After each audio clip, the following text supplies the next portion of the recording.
నమస్కారం అండి. భగవద్గీతలో నేడు 11వ అధ్యాయము విశ్వరూప సందర్శన యోగమునందు 49వ శ్లోకము తాత్పర్యం వినిపిస్తున్నది మీ విజయభాస్కర్.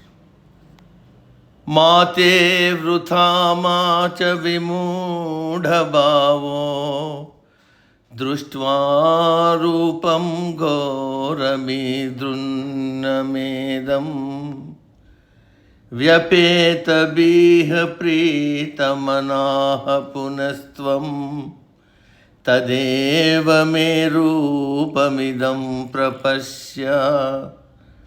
తాత్పర్యం: అర్జున, నీవు ఎందులకు భయపడుతున్నావు? నీ మనస్సు ఎందుకు వికలమైంది? నీవు వీరుడవు, భయమంటే నీకు తెలియదు కదా. కాబట్టి భయపడకు, నా వంక ప్రసన్నంగా చూడు. నీవు కోరినట్టు నా పూర్వ రూపము నీకు కనబడుతుంది. నీ మామూలు కళ్ళు తెరిచి నా వంక చూడు అని అన్నాడు. పులిని ఆడించేవాడికి పులి అంటే భయం ఉండదు, కానీ చూసేవాళ్లకు చచ్చేంత భయం ఉంటుంది. అలాగే తానే అనంతమైన విశ్వం, తానే అయిన కృష్ణుడికి విశ్వరూపం అంటే భయం ఉండదు.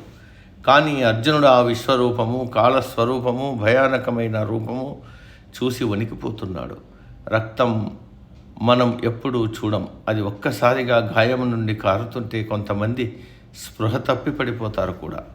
అంటే ఎప్పుడూ చూడనిది చూస్తే భయం, సంభ్రమం కలుగుతుంది. అర్జునుడు కూడా ఇటువంటి విశ్వరూపాన్ని ఒక్కసారిగా తన మనోఫలకం మీద చూసేటప్పటికీ భయవిహల్వుడు అయ్యా. అప్పుడు కృష్ణుడు అన్నాడు, ఓ అర్జున, ఎందుకయ్యా భయపడుతున్నావు? ఈ విశ్వరూపాన్ని నీవు రోజూ చూస్తున్నది. కాకపోతే నీకు ఇష్టం లేని విషయాలను, నీవు కోరుకోని విషయాలను, నీ మనసు అంగీకరించని విషయాలను ఒక్కసారిగా నాలో చూసేసరికి నీకు భయం, విమూఢ భావన కలిగింది. ఆ భయాన్ని, విమూఢ భావాలను విడిచిపెట్టు, స్వస్థత చెందు. నీ కళ్ళు తెరిచి నా పూర్వ రూపాన్ని చూడు అని అన్నాడు కృష్ణుడు. రక్తం చూడటం మనకిష్టం లేదు, మరణం చూడటం మనకిష్టం లేదు.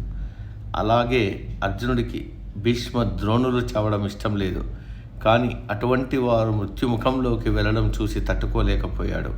అలాగే తన కళ్ళెదుట ఉన్న 18 అక్షౌహిణీల అపారమైన సైన్యమంతా మృత్యుముఖంలోకి చొరబడటం చూసి భయంతో కంపించిపోయాడు.